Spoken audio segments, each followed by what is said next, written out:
De verdad que es grato poder hacer esta reunión con todos pues, ustedes, con mis paisanos y con también otras personas de acá de México. Bueno, esta reunión tiene como por objetivo poder tratar de analizar en lo que se pueda y llegar a alguna especie de conclusión en el contexto del escenario político que tenemos en Perú. Para eso me permití invitar a un gran amigo, Alonso Cárdenas Cornejo. Alonso es licenciado en Ciencias Políticas por la Universidad Iberoamericana, es Master of Science por la London School of Economics. Tiene una amplia experiencia trabajando en el sector público, ha sido consultor en el sector privado, se desempeña actualmente como docente universitario y pues en las últimas semanas ha tenido mucho trabajo porque ha sido entrevistado por diferentes medios de comunicación peruanos para que nos explique él desde su perspectiva qué podemos esperar en este escenario bastante difícil, ¿no? Entonces, Alonso, bienvenido. Hola, mi estimado Luis, ¿cómo están? Bien, Buenas noches o tardes. No sé desde qué partes del mundo se conectan. pues fíjate que tenemos gente de México y gente de Perú, de Lima, Perú, pero tenemos la misma hora. En estos momentos son las 5:06 de la tarde. Oh, ok. Bueno, muchísimas gracias por la invitación, estimado Luis. Muy buenas noches o tardes con las y los presentes. Mi nombre es Alonso Cárdenas y bueno, he trabajado bastante estos últimos días a causa de las elecciones, que estamos en el proceso electoral de la segunda vuelta acá en el Perú. Y bueno, eh, yo conozco bastante México, viví 20 años por allá, ¿no? Allá me eduqué, estudié en la universidad y al mi gran amigo Luis lo conocí en Golder, ¿no? Una consultora internacional que veía temas minero-energéticos. Nosotros trabajábamos el tema social, ¿no?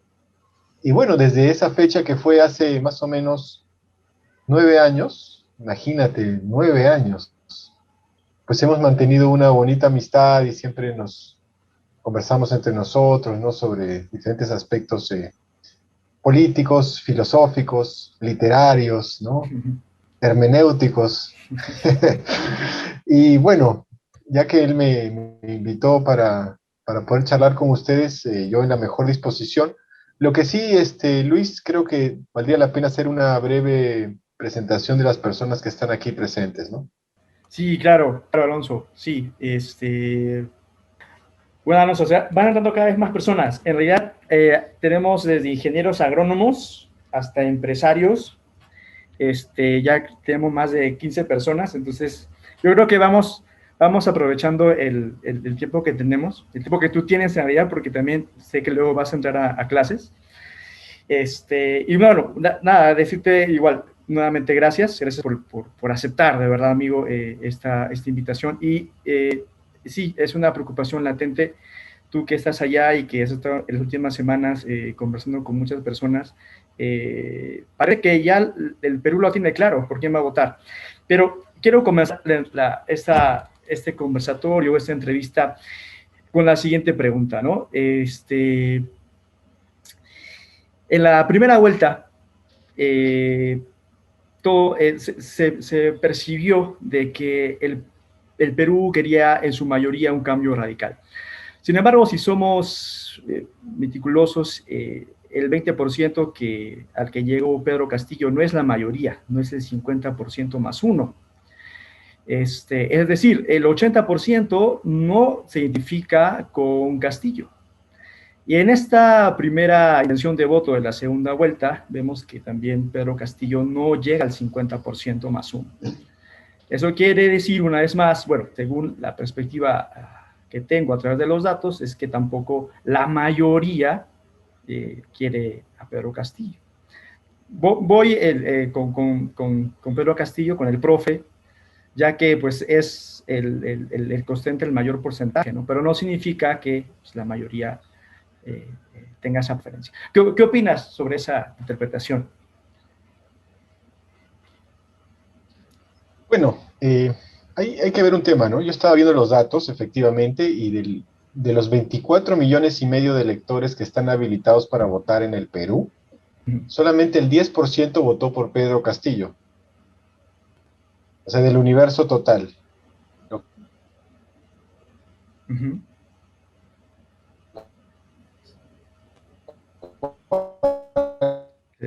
Es bajísimo, ¿no? ¿Y por qué? ¿No? Es un porcentaje, pues, gigantesco. Pero lo más importante, creo yo, tiene que ver con el sistema político. Nosotros hemos tenido una elección con 18 partidos, que bueno, llamarlos partidos pues es una exageración, ¿no? Yo lo llamaría coaliciones electoreras. Muchos de esos partidos que se presentaron o coaliciones electoreras no son otra cosa que vientres de alquiler. El mismo Perú Libre es un vientre de alquiler. El Partido Victoria Nacional es un vientre de alquiler. Juntos por el Perú es un vientre de alquiler, ¿no? O sea, hay una lista muy grande de vientres de alquiler. ¿Esto qué quiere decir? Que si nosotros nos comparamos, por ejemplo, con nuestros vecinos de América del Sur, en la primera vuelta de Ecuador, Andrés Arnau sacó 32%, que fue un mes antes de elecciones de Perú. El año pasado, en plena pandemia, Lucho Arce en Bolivia gana con el 55% de los votos en primera vuelta. Y en el año 2019, en octubre, Alberto Fernández gana en Argentina con el 48% de los votos. Si nosotros nos comparamos con esos países latinoamericanos, podemos constatar que el sistema de representación política en el Perú ya no representa prácticamente a nadie. ¿No? No tiene representatividad. Primero porque está totalmente fragmentado. O sea, el nivel de voto y de respaldo de los partidos políticos es bajísimo. Si te digo, el que ganó las elecciones en términos brutos lo hizo con 10% de los votos. Y en segundo lugar, denota ya para el gobierno, ¿no? El que gane las elecciones, una postura de mucha debilidad. ¿Por qué? Porque su nivel de legitimidad es muy bajo. Entonces, eso plantea una coyuntura muy difícil a nivel político para los próximos 5 años, ¿no? Y también depende mucho de quién va a ganar la segunda vuelta, ¿no? Un escenario se pinta con Castillo y otro escenario se pinta con Fujimori. Pero el tema de fondo es, eh, digamos, la bajísima credibilidad, la bajísima representación, la altísima fragmentación de un partido, de un sistema de partidos que ya prácticamente está totalmente alejado y totalmente deslegitimado ante la ciudadanía, ¿no? Ese es, creo yo, el tema de fondo, más allá de la coyuntura política.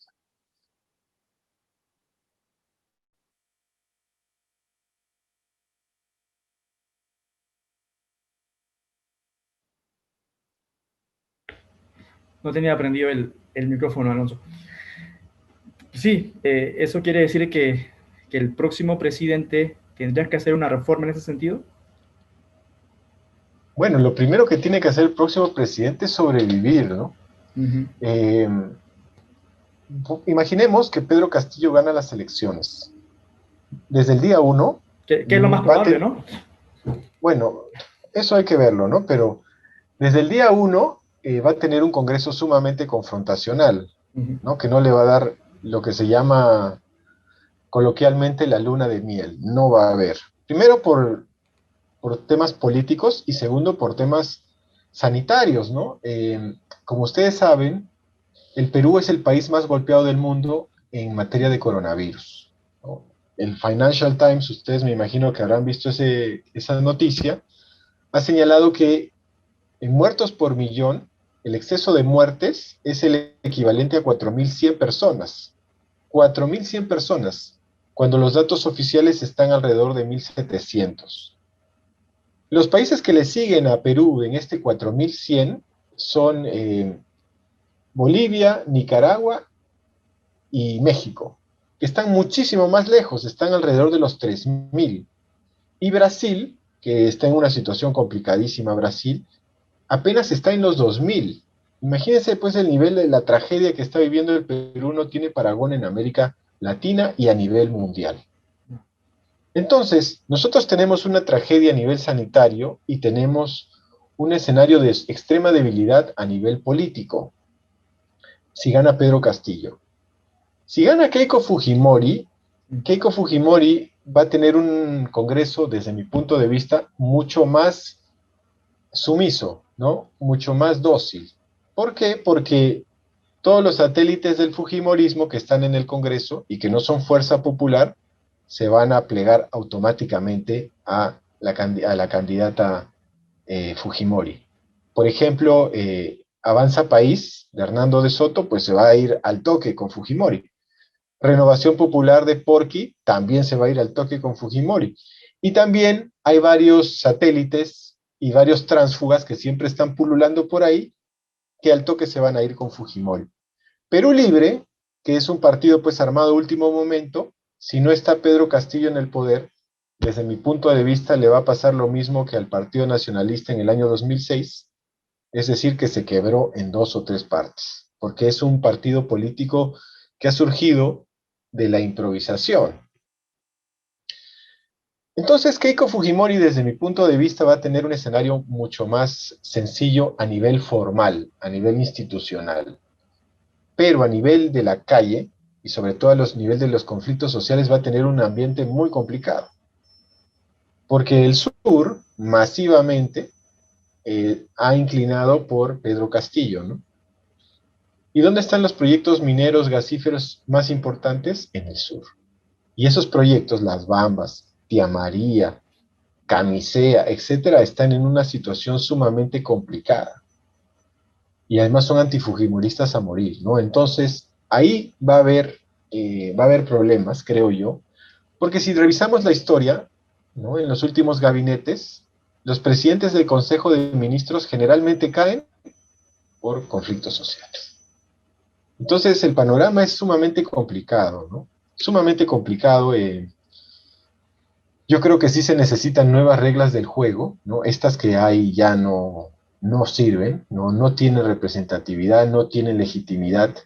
Antes de la pandemia, los datos del Barómetro de las Américas y del Latinobarómetro ya señalaban que el sistema político peruano era el de menos credibilidad en América Latina, y también señalaban que la clase política en el Perú era era la que se percibía como la más corrupta de la región.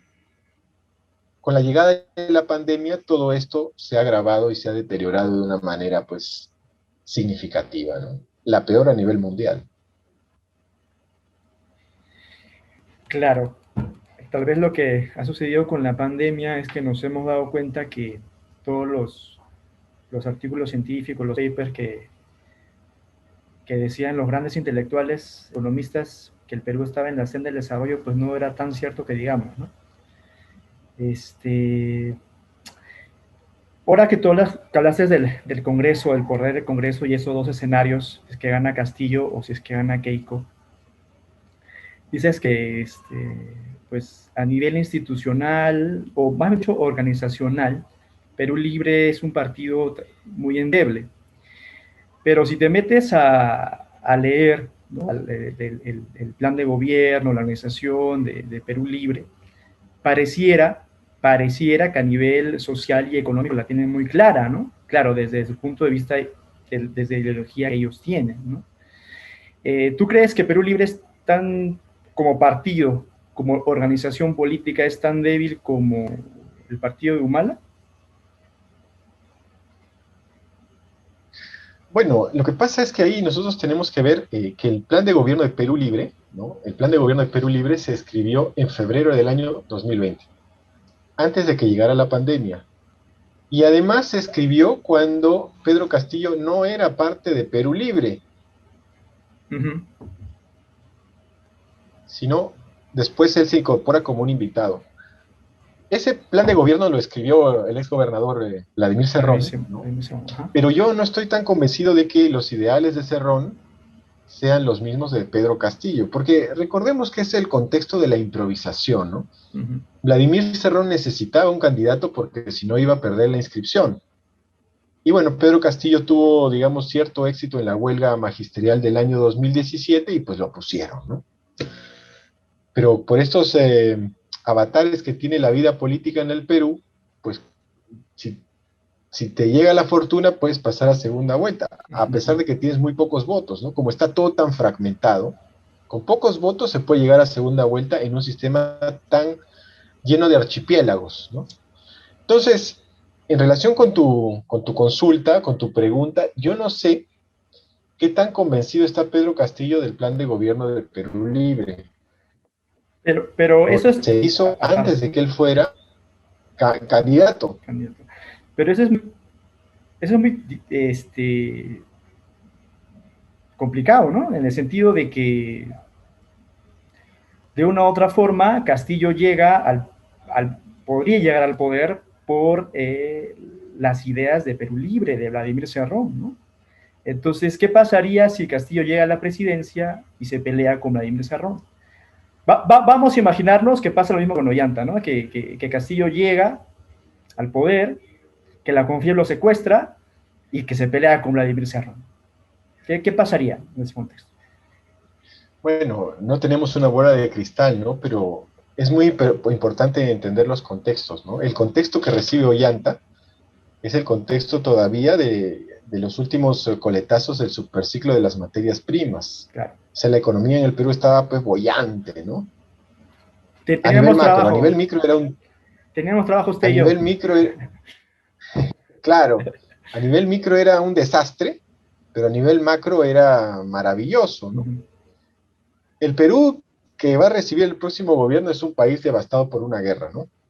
150.000 muertos, una economía hecha trizas, eh, la gente se ha quedado masivamente sin trabajo, el hambre cada vez es más fuerte. Entonces, el margen para implementar lo que dice el plan es muy limitado. Además, tienes toda la institucionalidad en contra, ¿no? Empezando por el Congreso y las Fuerzas Armadas, sin contar con los medios de comunicación y las grandes empresas. Entonces, no sé si sea, yo creo que es una espada de Damocles, ¿no? Porque se están generando demasiadas expectativas con Pedro Castillo, cuando tú sabes que la realidad siempre ajusta, ¿no? El Leviatán, si tú no llegas preparado, te come en una, ¿no? Y no veo, a diferencia de Keiko Fujimori, no veo un equipo atrás de Pedro Castillo. O sea, ya se peleó con sus voceros, ha desautorizado a Cerrón, se nota mucha improvisación. En cambio, del lado de Keiko Fujimori hay un equipo. Ya saben todos los que lo que tienen que hacer. Te puede Uh-huh. gustar o no te puede gustar ese equipo, pero ya está armado. En el lado de Cerro, de Pedro Castillo no se ve, no hay un equipo. O sea, si tú llegas desarmado al Estado, te comen vivo. Como le pasó en menor medida a Ollanta, ¿no? Y eso que era otro contexto. Así es. Sí, sí, sí. Mira, justamente de forma previa, algunos de los participantes nos han compartido sus preguntas. Y Uh -huh. justamente quiero leerte la pregunta que hizo Álvaro Andaluz, que va por lo que hemos hablado hace un momentito, ¿no? Lo que tú acabas de mencionar, ¿no? Álvaro nos pregunta, en caso llegue al poder Pedro Castillo y no implemente lo dicho es un plan de gobierno, bueno, ya sabemos que no es un plan, pero ese es el plan del partido político que lo llevó al poder, o sus declaraciones, o las de Vladimir Cerrón, o sea, que no se alinee con el modelo de los últimos años, ¿cuáles crees que sean las consecuencias en materia social, sobre todo en los sectores que lo apoyaron? ¿Qué va a pasar si llega Pedro Castillo al poder y no cumple las expectativas, ¿no? Ese cambio radical que cierta parte de la población pide? Bueno, ahí la carta que él tiene que jugar sí o sí es el cambio de la Constitución, ¿no? Ujú. Esa debe ser su carta. Y ahí creo yo que va a tener gran respaldo, porque la situación del país pues es catastrófica, ¿no? Eh, si él no cumple lo que dice, con las expectativas que se están generando, y no tiene una base social que lo respalde, esto es muy importante, una base social, o sea, el riesgo de la vacancia siempre está presente, ¿no? Además, el Tribunal Constitucional ha dicho que pues por cualquier cosa te pueden vacar, ¿no? No lo ha delimitado como lo había pedido Vizcarra. Entonces, en un escenario catastrófico como el que estamos viviendo y con una debilidad política muy grande, si a eso le sumamos enormes expectativas y todo el establishment que hay en tu contra, pues es una posición de mucha debilidad, ¿no? La carta debe ser, a nivel político, lo más pronto que se pueda convocar un referéndum para la Constitución, ¿no? Y a nivel de gestión pública, empezar a vacunar, a vacunar, a vacunar, a vacunar y resolver el problema del oxígeno. Eso es increíble que tengamos que importar oxígeno del Ecuador, ¿no? O sea, imagínate el nivel de precariedad. Y llamarlo pues a Vladimir Putin, ¿no? Y decirle, oye, mándame 5 millones de vacunas y, y pues renovamos todo el armamento de las Fuerzas Armadas con armamento ruso, ¿no? O algo así. O llamarlo Biden, ¿no? Pero a una cosa ya desesperada, ¿no? Porque el Perú no tiene vacunas y las pocas que tiene no está inoculando lo suficiente, ¿no? Yo veía las cifras, Argentina, 160.000 vacunas, 160.000 inoculaciones diarias. Colombia, 100.000. Alemania, 800.000. Estados Unidos, casi 4 millones. Y el Perú no llega a las 20.000. O sea, pues es una cosa tremenda, ¿no? O sea, las diferencias que hay ya no con las superpotencias, sino con los vecinos latinoamericanos es de 5 o 6 a 1. Entonces nuestro proceso de vacunación pues va a paso de tortuga, ¿no? Claro, sí. Eh, pues, ¿y crees que en ese sentido, bueno, la vacancia ha dejado de ser parte de nuestro libro de historia y se ha convertido pues en un escenario real, ¿no? En estos tiempos. En ese sentido, ¿crees que sea más fácil vacar a Castillo que a Keiko Fujimori? Por supuesto, ¿no? A Castillo lo saca mucho más rápido que a Keiko. Por la simple suma aritmétrica, ¿no? Que tú manejas muy bien, de su bancada más sus satélites. Y a diferencia de Castillo, hay más disciplina en el Fujimorismo. Como ya no está Kenji, hay una disciplina mucho más cohesionada en el Fujimorismo, ¿no? Entonces, en cambio, Perú Libre es una gran incógnita, ¿no? Para mí es un partido que se ha armado a último momento y sumamente improvisado. Y tú sabes que cuando uno llega al poder, los cantos de las sirenas pues son muy fuertes, ¿no? Sobre todo si no tienes experiencia previa dentro de la cosa pública. Y empiezan a llegar los halagos, ¿no? Y el manejo de los recursos públicos, cosas que nunca habías tenido, pues te marea, ¿no? En cambio, el Fujimorismo sí tiene experiencia en eso. Entonces yo lo veo mucho más factible una vacancia a Pedro Castillo que a Fujimori, ¿no? Definitivamente. El problema de Fujimori no es tanto a nivel institucional, sino a nivel de la calle. Y ahí el antifujimorismo se va a activar, creo yo, y los conflictos sociales pueden marcar una agenda muy importante, ¿no? Muy importante. Sin embargo, claro, sin embargo, claro, es difícil que se entienda a ciencia cierta que la parte institucional y organizacional es muy importante, ¿no? Es de vital importancia. Ya hemos visto en este último quinquenio cómo las cosas se han dado y era una cosa que tenía que explotar, ¿no? Hemos visto que PPK renunció, que vacaron a Vizcarra, este, sin embargo, te has dado cuenta en estos últimos días y también con la intención de voto que salió el domingo, que el antivoto fujimorista es muy fuerte, ¿no? El, por más que estén terruqueando, por decirlo así, aunque no me gusta esa palabra, a Castillo, no importa, ¿no? O sea, es todo menos Keiko, ¿no? Y bueno, creo que Keiko se lo merece de una otra forma porque ha capitalizado mucho su rechazo pues, durante estos últimos años, ¿no? Ahora, ya sabemos, como se dice, ya sabemos quién es Keiko de una otra manera.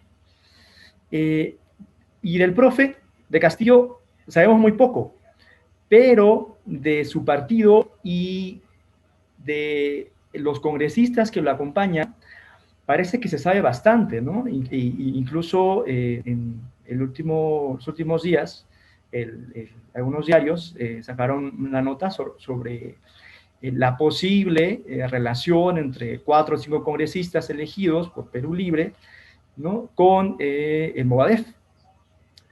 Y eso es un tema muy delicado. De repente, las personas, los jóvenes de 30 para arriba, nos acordamos más del terrorismo que los jóvenes, ¿no? Que los otros jóvenes. Alonso, ¿crees que, porque Keiko dijo de que no iba a insultar, pero está terruqueando, esa es la verdad, ¿crees que le va a funcionar eso a Keiko o a la gente que quiere evitar que entre Castillo al poder? ¿Asociarlo con Sendero Luminoso va a funcionar? Yo veo difícil eso, ¿eh? Yo lo veo difícil el terruqueo a Pedro Castillo, porque no es igual terruquear a Pedro Castillo que terruquear a Verónica Mendoza. Si tú terruqueas a Verónica Mendoza, estás terruqueando a una ciudadana que tiene pasaporte francés, ¿no? De una pigmentación clara, formada en Europa, ¿no? Pero terruquear a Pedro Castillo creo que va algo mucho más profundo en la identidad del peruano, ¿no? Hay un vínculo muy fuerte entre el elector de y con Pedro Castillo, ¿no? Que es un vínculo que va más allá de lo racional, es un vínculo emocional. Y es muy similar al vínculo que había generado Fujimori en los 90, ¿no? En 1990. Recordarás que Fujimori, papá, se enfrentó a toda la maquinaria de Mario Vargas Llosa, que toda la prensa, las grandes empresas apoyaban a Vargas Llosa, pero él nunca pudo generar ese vínculo con las grandes mayorías empobrecidas. Y en el contexto de los 90 era muy grave también, ¿no? No tan grave como el de ahora, pero era pues hiperinflación, terrorismo, narcotráfico, la corrupción generalizada del primer gobierno de Alan.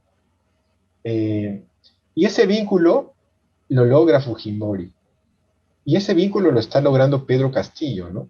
Entonces, terruquear a una persona que tiene ese vínculo con los sectores más olvidados, más discriminados del país, no es lo mismo que terruquear a Verónica Mendoza, ¿no? O sea, la diferencia pues es brutal, ¿no? Con Verónica Mendoza no había ese vínculo como el que hay con Pedro Castillo. Entonces, el terruqueo no creo que funcione, pero las cosas se han sofisticado mucho más, ¿no? Entonces, este fantasma de levantar el comunismo, eh, no sé si no vaya a funcionar, porque, digamos, la gran prensa, los medios de comunicación lo están utilizando muchísimo, ¿no? El comunismo. Entonces, más que el terruqueo, yo creo que va por levantar el fantasma del comunismo, ¿no? Esa es mi opinión. Es todavía muy prematuro, pero yo, mira, la gran posibilidad de Keiko Fujimori, y esto es lo que he estado tratando de investigar últimamente, es la debilidad de Perú Libre. O sea, es su improvisación, su informalidad, las contradicciones que ya se ven dentro del partido, la desautorización que hace Pedro Castillo a Vladimir Cerrón y a los voceros. No se ve un equipo, ¿no? No se ve un equipo.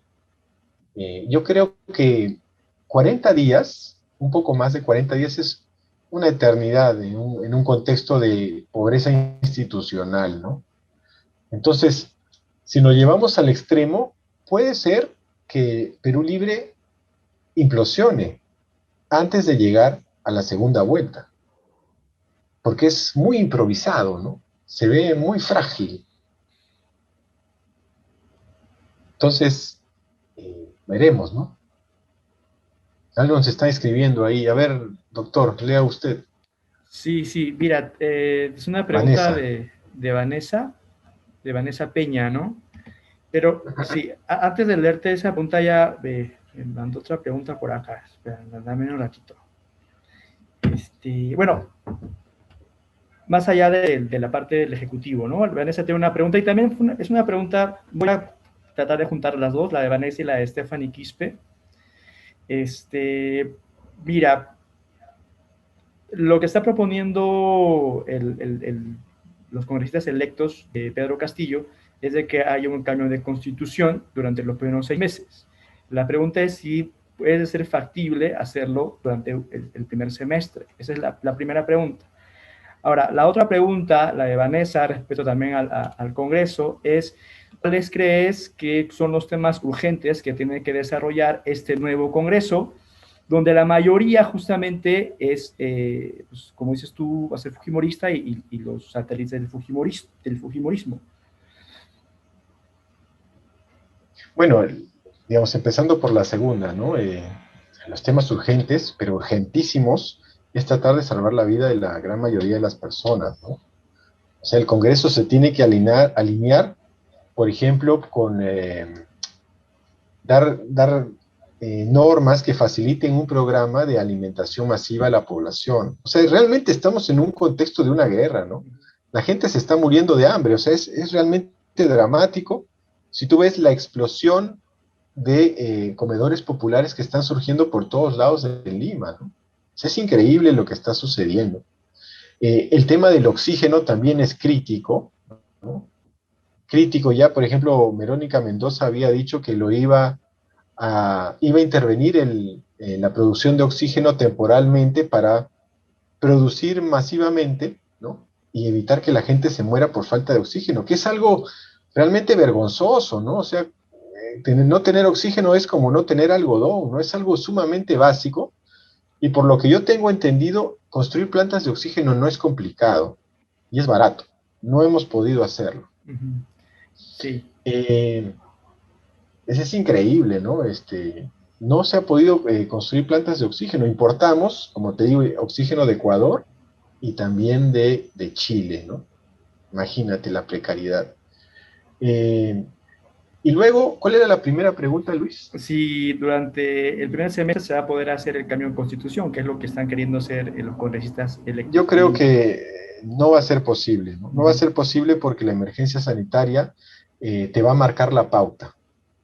Te va a marcar la pauta y el cambio de constitución pues requiere un proceso muy complejo, ¿no? Primero hay que hacer un referéndum, llamar a una asamblea constituyente, porque dudo mucho que sea la clase política totalmente desprestigiada la que haga la constitución, ¿no? Tendría que hacerse siguiendo el ejemplo chileno, donde hay una elección para elegir a los representantes de la sociedad civil de la asamblea constituyente.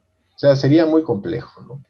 Yo creo que es necesario, pero lo que va a marcar la pauta va a ser la pandemia, ¿no? Y no estamos hablando de cualquier país, es el país más golpeado del mundo. O sea, es una situación complicadísima. Sí, actualmente mueren aproximadamente 1.100 peruanos diarios. Si tú llegas a fin de año, estás hablando ya van 150.000, puedes llegar tranquilamente a los 200, 300.000 personas fallecidas. Si se mantiene el ritmo actual, porque si se incrementa más, olvídate. Sí, En un sí. país de 33 millones de personas, ha muerto uno de cada 200. No se ha visto eso en ningún lugar del mundo. Es una devastación, pero total, ¿no? Sí, sí, sí, es Entonces, en ese terrible. contexto tú necesitas un superestado, ¿no? Un superestado. Y Y no en lo ese, hay. claro, en ese contexto de superestado, el plan de gobierno de Perú Libre, escrito por Vladimir Serrón, como tú muy bien lo has dicho, se cree el superestado, ¿no? O sea, en algunos, en parte del capítulo 3 de la parte económica, dice, ¿no? Que pues, el Estado va a ser estatista cuando tenga que hacerse, o no, se va a nacionalizar cuando tenga que hacerse. Y es importante que el Estado participe en la vida económica del país, más allá del concepto que tenemos actualmente, que es la economía social de mercado. Es decir, que intervenga en la sociedad y en el mercado a través de la economía popular de mercados. Entonces, yo te digo esto, siguiendo un poco la pregunta que te hace Vanessa acá en el chat, acerca de que, bueno, Vanessa dice, es más fácil que en realidad bajar a Keiko, ya que pues Pedro Castillo, siendo parte de Perú Libre y que va a tener que someterse a lo que diga Vladimir Cerrón acaba de decir hace días atrás que la izquierda, si entra al poder, es para quedarse, ¿no? Entonces, ¿qué opinas? ¿Qué opinas sobre eso? Y mira, yo creo que nosotros partimos, y esa es mi hipótesis, de la improvisación de Perú Libre. Yo lo veo muy improvisado. O sea, el propio partido está totalmente, como que les ha caído la segunda vuelta sin esperarlo, ¿no? Se armó de manera improvisada y los apetitos internos, como siempre sucede en la izquierda, van a salir a flote, ¿no? Acuérdate del Frente Amplio, ¿no? De cómo se dividió, pues, Arana de Mendoza, y eso había pasado también antes con el Partido Nacionalista, en fin. Ese es como que el estigma de la izquierda en el Perú es crear partidos para dividirlos. Y esto no creo que sea la excepción, ¿no? Sacar a Keiko, en cambio, sí sería muy difícil, porque tenemos todos los adláteres en el Congreso, que son como 65 votos de fujimoristas y fujimoristas encubiertos. Tienes el total apoyo de las Fuerzas Armadas, tienes el total apoyo de los medios de comunicación y tienes el total apoyo de las grandes empresas. Entonces, va a ser sumamente complicado una vez que se instale en el poder Fujimori que la vaquen, ¿no? Que la vaquen. En cambio, Pedro Castillo, como su partido político es sumamente improvisado, no tiene apoyo en el Congreso, no tiene apoyo en las Fuerzas Armadas, no tiene apoyo de las grandes empresas y no tiene apoyo de los medios de comunicación, pues su posición es de extrema fragilidad. Si no tiene un equipo, si no tiene un equipo para manejar la cosa pública, tú sabes que se necesita pues un equipo, ¿no? Necesitas ministros, viceministros, directores generales, voceros, o sea, se necesita realmente un gran aparato para manejar al Estado, pues te van a comer vivo, ¿no? Mira los ejemplos del plan, ¿no? El famoso plan de Vladimir Cerrón. El Estado peruano no puede ni siquiera cumplir el plan el PSEM, ¿no? De que hay en los diferentes ministerios, pues muchísimo más va a poder cumplir un plan que quiera cambiar todo en tan poco tiempo, ¿no? Yo por eso Pero, te digo, y volviendo al principio, que no sé qué tan de acuerdo esté Pedro Castillo con lo que dice su plan, pero porque justamente, recordemos que es el contexto de la improvisación. exactamente, pero mira, justo lo que tú mencionas, Susan, pregunta pues que, entonces, dada esa improvisación, ¿no? Y dado que el verdadero poder lo tiene Cerrón, eso o sea, va a ser aún más complicado, ¿no? De ganar Pedro Castillo, ¿no? Eh, en ese sentido, ¿tú no crees que... no sé cómo está la pregunta, Alonso, porque puede ser muy personal en el fondo, pero acaba de decir que Pedro Castillo y que Perú Libre, pues, es débil, ¿no? Y que de repente hasta se caigan antes del 6 de junio, ¿no? Antes de la segunda vuelta, ¿no? Pero la mayoría quiere votar por él, por ellos.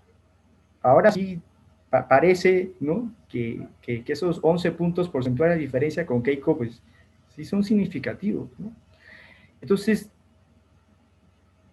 probablemente gane Pedro Castillo. ¿Qué va a pasar con el país? ¿Qué va a pasar los primeros, no sé, 20 días después de que gane Pedro Castillo? Probablemente.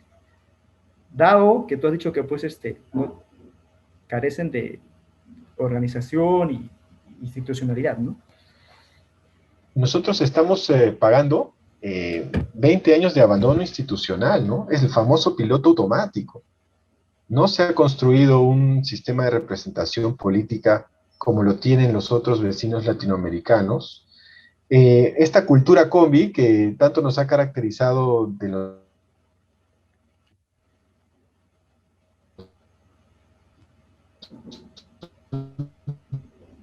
Se últimos fue. 30 años ha infectado también la politividad. No hay un plan de gobierno, no hay militancia, no hay ideario, no hay nada, ¿no? Entonces, la gente grita cambio porque es necesario, ¿no?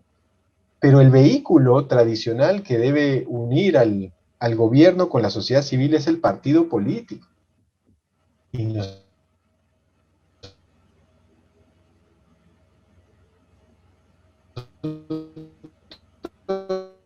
Sí, o sea, compáranos los sindicatos y el movimiento cocalero en Bolivia, ¿no?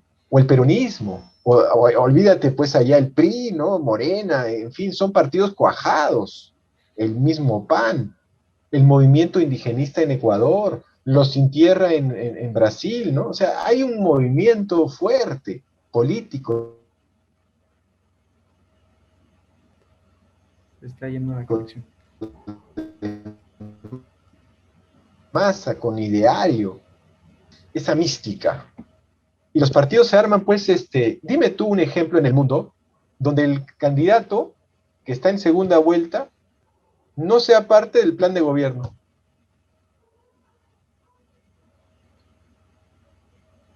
Eso es improvisación, pues. Sí. Bueno, Alonso, mira, nos queda unos 10 minutos. Voy a tratar de consolidar las preguntas que he hecho las personas participantes. No sé si tú me escuchas bien, por momentos se te va la señal. ¿Sí nos escuchas bien? Sí, te escucho, te escucho. Perfecto.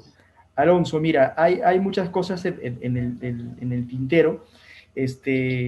Yo creo personalmente, pero es una impresión personal, que sea quien gane, pues nos esperan años, otra vez, años difíciles, ¿no? Y como diría Pluma de Eduardo Adriansen, tenemos la maldición gitana, ¿no? O el Perú está destinado siempre a elegir entre los dos males, ¿no? Eh, Hay mucha gente que piensa que Castillo está asociado al Movadef. Esa es una primera pregunta. Más allá de que lo terruqueen, parece que hay evidencias precisas de que está asociado a este movimiento. Esa es una. Dos, sin embargo, la población espera en Castillo esa reforma tan ansiada en la parte social, ¿no? Hay un descontento social enorme. Tú y yo conocemos el interior del país, los asientos mineros, y sabes cómo vive la gente. La riqueza finalmente se va hacia Lima, pero los gobernadores regionales no hacen nada por sus regiones. Entonces hay un malestar tremendo con este modelo económico. Tres, ¿no crees que votar, no crees que elegir a Keiko eh, nos pinte mal internacionalmente como un país pues que sin memoria? ¿Qué nos puedes decir de eso? Bueno, es que solamente el 7% votó por Keiko, ¿no?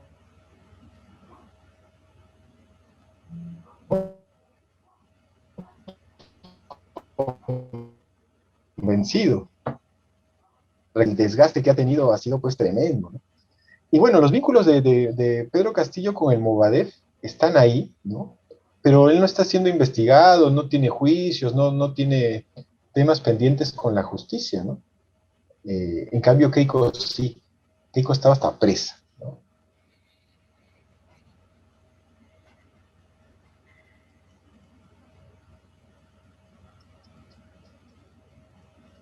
Pero el tema, pero nuestra clase política, y ahí yo estoy de acuerdo, por ejemplo, con lo que dice Vanessa, no ha estado a la altura de las demandas de la población. O sea, no es casualidad que las investigaciones internacionales ubiquen al Perú como el país que menos cree en su clase política. O sea, no es casualidad. Y eso era antes de la pandemia. Imagínate ahora con todo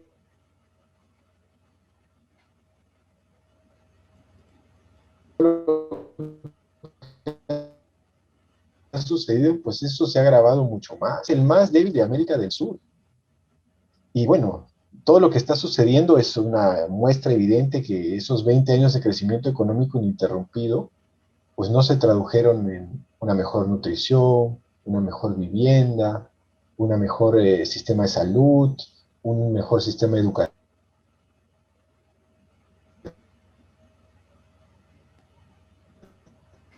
Se va, ¿no? ¿No? En fin, o sea, los derechos son agua, es increíble. Entonces, existe la demanda gigantesca de cambio, pero nuestra clase política y el Estado, como está constituido, no está en la capacidad de ofrecer ese cambio. Gane quien gane, ¿eh? Entonces, lo que tú dices es muy cierto.